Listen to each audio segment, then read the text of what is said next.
Hi, welcome to the Pick Connection. I'm John Evans, your host. And before we get started with the show today, I'd like to show you the Private Industry Council's mission statement. It's coming on the screen right now, so take a look at it.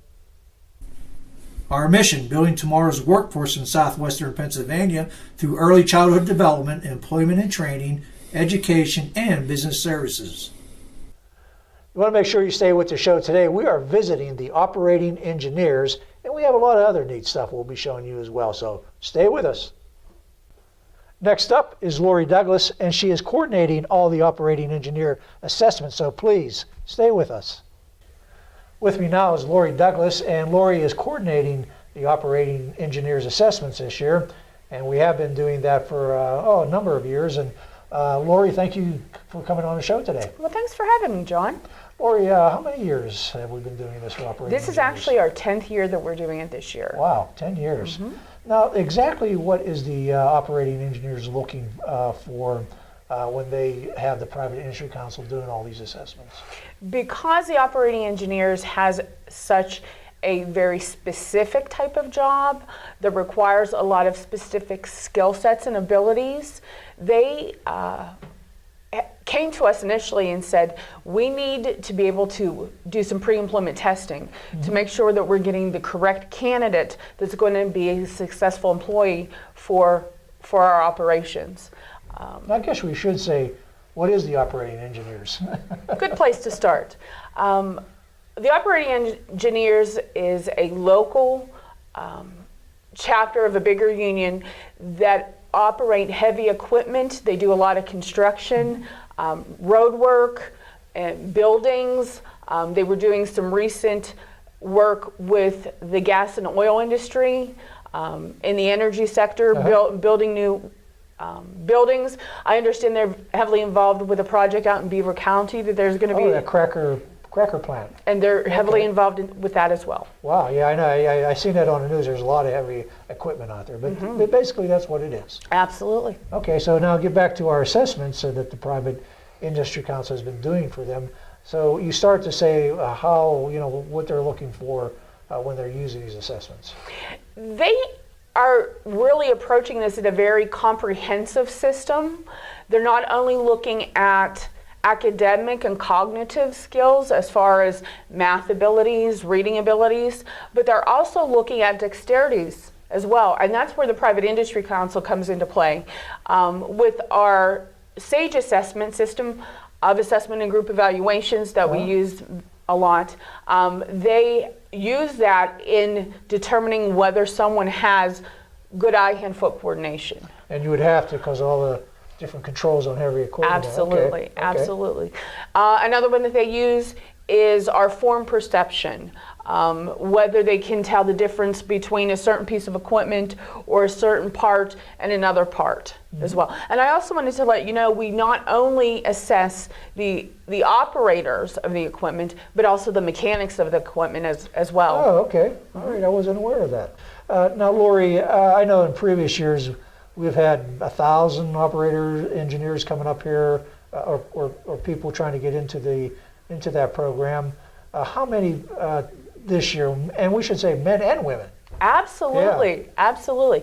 The total between the operators and the mechanics this year is 892 folks. Ooh. Right. And how long of a time frame are you giving these assessments? There will be a total of 8 days. Wow. Morning, afternoon, and evenings. Well, it must be pretty well paying, because to have that many people trying to get into this must be good benefits and a good paying job. They do have very good benefits. I guess I didn't realize until recently the scope of the operating engineers. They actually cover 33 counties in western Pennsylvania, including 3 counties in eastern Ohio. Wow, wow. And they do this these assessments every time of the year, like now? And once a year, always at the beginning of the year. So these people who are taking these assessments, it's an all-day affair for them? Actually, it's not. We have 2 different groups. 60 people scheduled in the morning, 60 people scheduled in the afternoon. Okay. There are 2 assessments that a candidate will take. If they pass that first phase of those 2 assessments, they're invited to stay for the rest of the assessments of the morning. People will be taking a total of 8 assessments within probably about a 6-hour period. Wow. I understand there's some pretty high standards. If you don't show up on time, that's... Absolutely. Can't get in.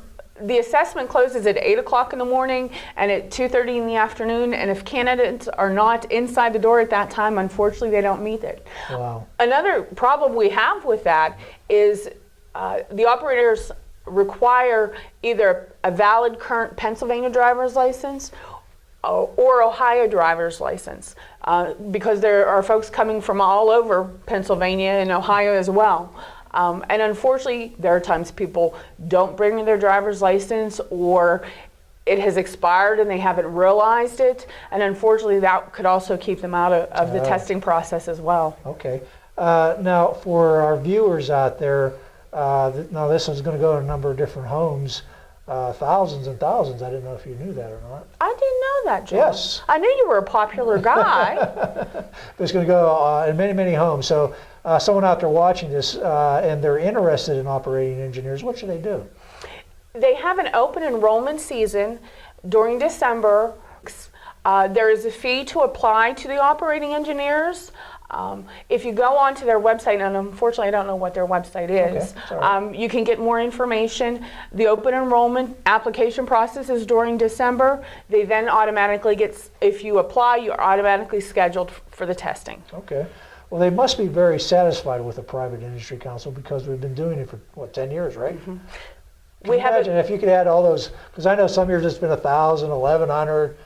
My goodness, we could be up to, what, maybe 12, 13, 14,000 people we've run through here? Absolutely. Wow. But something that makes me proud is part of what we do at the Private Industry Council is not only serving clients and customers, but we're serving businesses as well. Yeah. And building those relationships. And I think we're providing a good service to them, and we've maintained that over those years. And what's also, we should say, is a number of Private Industry Council staff that is doing this. You know, our staff is very well rounded in a number of different abilities, I should say. And you know, we believe here at the Private Industry Council that our staff should be well rounded, should know many different things so they can help the public, serve the public.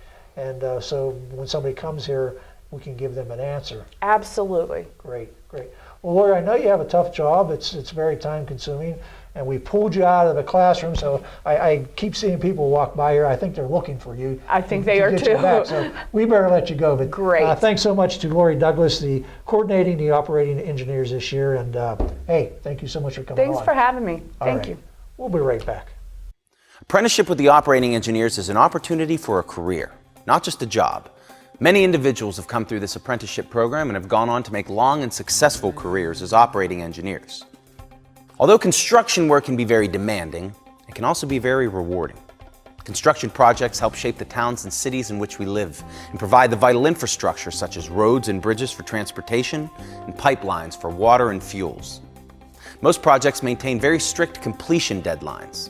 A lack in productivity may lead to the project going past its scheduled completion deadline and cause severe fines and penalties to be assessed to the contractor.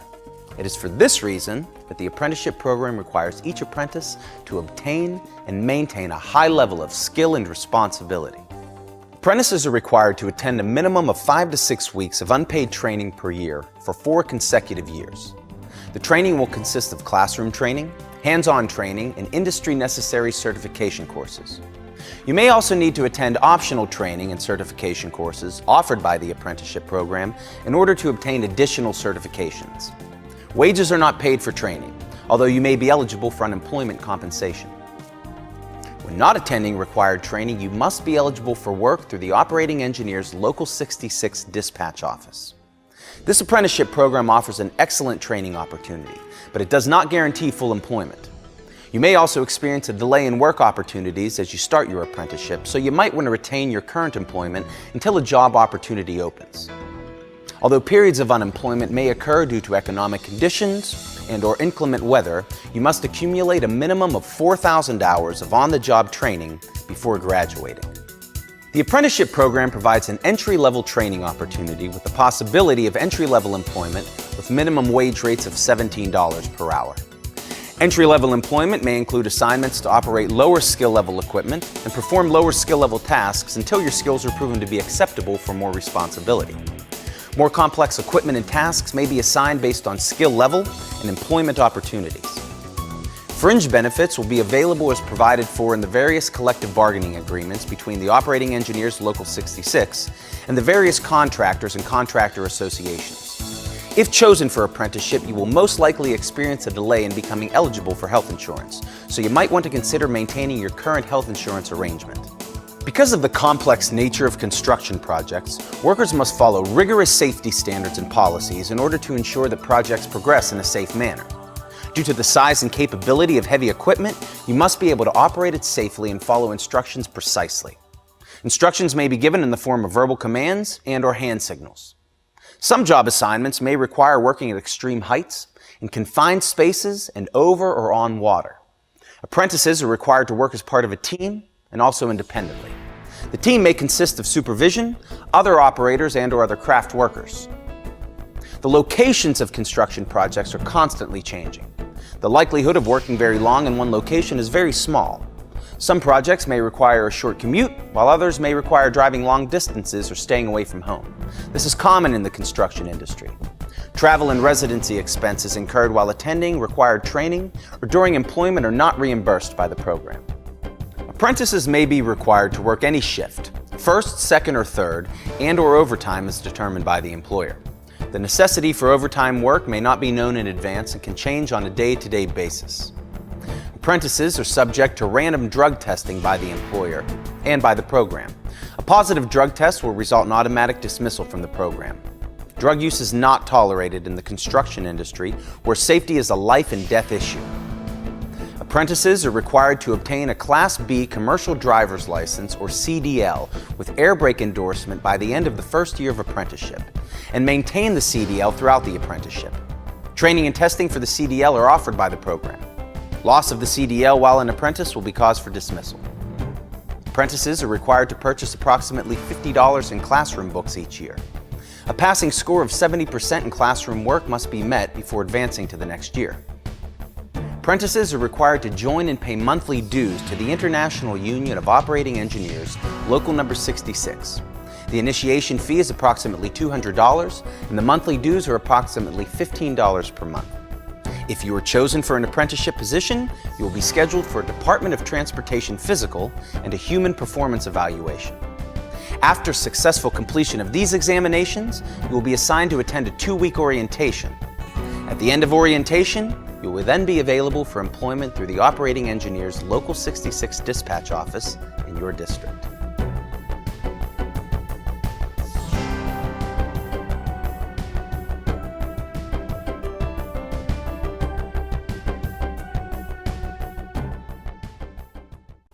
Hi, I'm Lori Douglas with the Private Industry Council, and I'm the coordinator of the pre-employment testing for the operating engineers, which is one of the services that we have here at the Private Industry Council. In addition to our regular classrooms that we use, we're here in our SAGE lab, System for Assessment and Group Evaluation, and in this room is where we really test the dexterities of the candidates for the operating engineers. In addition to that, something that's very important to the operating engineers is a person's work attitude. What's their attitude towards work and being on time and relationships with supervisors. So on these computers, you can see there's different units, dexterity units. One of the units that we have is our eye-hand-foot coordination, where a candidate actually uses a joystick and foot pedals to match to different patterns in a timed environment. There are certain benchmarks that the candidates have to meet with all of the dexterities that are used here.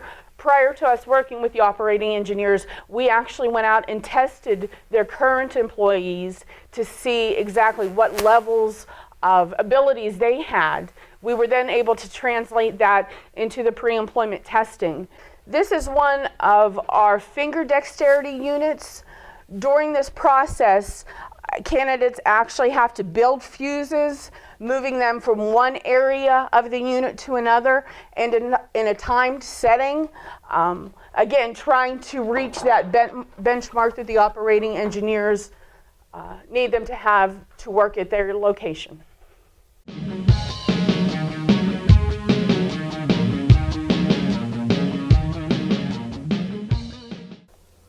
Hello and welcome to Healthy Pick. Today we're going to talk about calcium, a very needed nutrient, especially during the growing phase, which is infancy, probably around 4, 5, 6 years old, and then the next growth spurt, the teenage years. So everyone knows that calcium is found in dairy products, the milks, the cheeses, the yogurts, and it's a very good available source of calcium. But what if you can't tolerate dairy products? What if you have an allergy to it? Or what if you're vegan and you don't do any animal products? How do you get your calcium then? Well, you can do it, but you have to be more mindful of the foods we eat. Now, I have a couple good ideas. First, we can use milk that's not from a cow, it's from a plant. There's almond milk, hemp milk, coconut milk, soy milk. They're all good sources because the calcium is added in. It's fortified with calcium. Another product that's fortified, that means they put the calcium in, is orange juice. You can get a fortified orange juice that has as much calcium, ounce for ounce, as milk.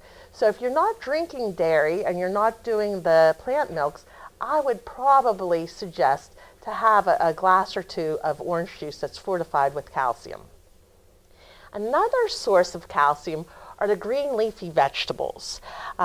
They are almost as good. Well, it's a pretty good source. However, there's green leafy vegetables like spinach. And spinach, although it has calcium, it has a lot of calcium, it's not what we say bioavailable. We have a hard time getting the calcium out of the spinach into our bones where we need it. So even though spinach is loaded with it, it's not the best source. Kale, turnip greens, collard greens, they're much better source of calcium. Now, calcium is needed for our bone growth. And then there's kind of here's a way to remember it, the 3 M's. You want to maximize your bone growth during the growing years. So you want to think of it as a bank, and you want to put in as much calcium as you can. Then, and that's usually about to age 25, maybe 30 for guys. So you're depositing calcium and you're maximizing calcium in your bones. Then you want to maintain. You want to do everything to maintain your calcium in your bones till about age 50 for women, age 70 for men. And then you want to minimize calcium loss because calcium will actually start leaching out of your bones. So the 3 M's are maximize, maintain, and minimize the loss. And how you do that again is with calcium fortified foods and vitamin D. Vitamin D we actually get that from the sun. You need about 20 minutes of sunshine a day on your hands and face without sunscreen. So unless you've had melanoma, that is the recommendations for everyone. Little bit hard to do over the winter in our climate. We have a lot of cloudy days. So we also fortify foods with vitamin D. We fortify the milks and we fortify some cereals. Because vitamin D is not found in foods normally. It is, however, and I put this away, it's found in egg yolk, which is a good one. It's also found in sardines or canned salmon. So you may wonder, well, how's vitamin D in sardines or canned salmon? The process of canning these little fish, they actually can the bones. The bones turn real soft, you don't taste them, and you get calcium and vitamin D from that. So you want to get vitamin D, and there's very limited foods, but again, the calcium, and then you need weight-bearing exercise. You can't sit all day and then expect your bones to be strong as they can be. So you need weight-bearing exercise to go along with it. So maybe plant a garden and grow some kale so you're out working. Now, some other foods that are good with calcium, believe it or not, are oranges. They're a pretty good source. Sesame seeds, almonds, and blackstrap molasses. As a matter of fact, we have a little dish here of hummus, which are chichi beans or chickpeas or garbanzo beans. We added tahini, which is ground sesame seed paste, and a little bit of oil. So that's a really good snack. It's vegan, but it has a good bit of protein and calcium. Another food you may not be familiar with is tofu. Tofu, depending on how it's processed, is made with calcium to make it precipitate out, and it's, again, a high calcium food. Now, tofu is a soybean product, complete protein, but you really have to know how to cook it because it's flavorless. So I would maybe Google it or go on YouTube and figure out how to flavor it, and then it absorbs the flavor, whatever you cook it with. Very, very delicious. The cereals have some calcium in, and then you add the milk to it. It's a good source. You can get products like instant breakfasts that have calcium in, reconstituted in milk, very good source. The beans, as I mentioned, with the tahini, that make hummus, very good source of calcium. Interesting are mushroom slices. However, they have to be dull. They are exposed to ultraviolet light and they absorb and then make calcium. So if you get dull portobello mushroom slices, that is as good as a glass of milk. So again, just in closing, we all need calcium throughout our lifespan to help prevent some problems with the bones like osteoporosis, to help prevent breaks, and we need it every day. We need that, the vitamin D, and weight-bearing exercise. So if you're not drinking milk or you're not eating cheese or yogurt, you have to make a real effort to get that, about 1,000 to 1,200 milligrams a day, and that takes effort. But if you do that, I could pretty much guarantee you're going to have a healthy skeleton your entire lifespan. Thank you very much for joining me. My name is Judy Siebert. I'm the consultant dietitian with Head Start, and I'll see you next time on Healthy Pick. Hi, we are Head Start at the Republic Center, and today we are going to make edible oatmeal Play-Doh. And this is Nevaeh. Say hi, Nevaeh. Hi. And this is Jakayla. And this is Kaimani. Hi. And I'm Miss Gina. So these are just things that you may have at home. Some oatmeal that you may eat for breakfast, some all-purpose flour, and water. Those are the only three things that you need. We actually have Play-Doh trays that we use here at school, but you could use anything, any kind of tray or mat that you have at home. So the first thing we need to do is measure out our oatmeal. So Nevaeh, do you think you could get a half cup of oatmeal? Okay, let's see if you can do it. And you can put it right in this bowl. Fill it all the way up. Got it. That's okay. Okay, a little more, just a little more. Okay. There you go. And now, Jakayla, do you think you can put some in here? Okay. I like the way you pass the bowl. Nice job.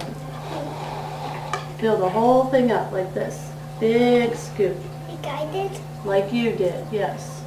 There it is. I bet eat that at my house. You eat that at your house. Yes, this is just oatmeal that we eat for breakfast sometimes. Or maybe for a snack. Now, Kaimani, your job is to pour in the water. So, if we use 2 half cups, that's a whole cup of oatmeal. So we're going to use a whole cup of water. Can you pour it in? Okay. Take this water, pour it straight into the bowl. Keep pouring. Keep pouring. Okay, now you need one of these to put into the oatmeal. You may need to stand up a bit. Can you reach in there? Yeah. Okay, here she goes. That was nice. You need the whole thing full. Can you get some more? Yeah. Fill it all the way up. Oh, that's great. Got Oh, there you go. Okay, put that in there. And then Jakayla. Can you do it, Jakayla? Okay, let's let Jakayla do it. She's going to stand up because we'll put it on your tray. That's a heavy bag of flour. I know. That's a whole pound. I can't hold it. Mm-hmm. I can't reach it. I can. All right, dump it on in there. All right, now we need some mixers. Kaimani, you think you can mix? Yes? Okay, let's see. Stir it up very carefully, just like that. Carefully stirring. Okay, girls' turn to mix. I need You want your own spoon? Okay, we'll give this one back to Kaimon. Here's your spoon back. This is You are nasty. very good at mixing. Do you help Mommy at home? I can tell. Can Jakayla have a turn? Okay, Jakayla. Pico. You want this spoon? I get my- Okay. Now, if it looks like it might be too thick, you can always add more water. Is that what Play-Doh's supposed to look like? What do you No. think? Add more flour? Yeah. Flour is fun stuff. Let's add some more.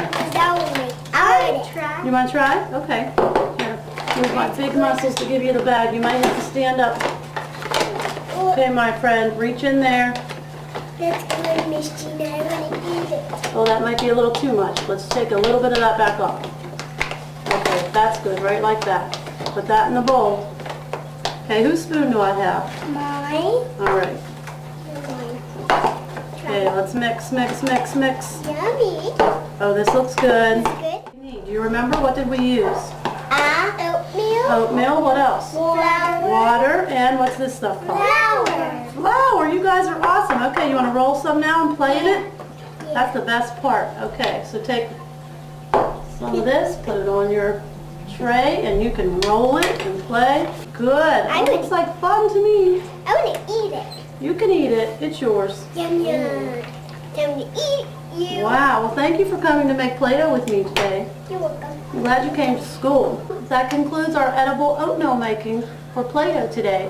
If you would like to learn more about Head Start, or if you'd like to go to Head Start, just have an adult call 724-430-4818.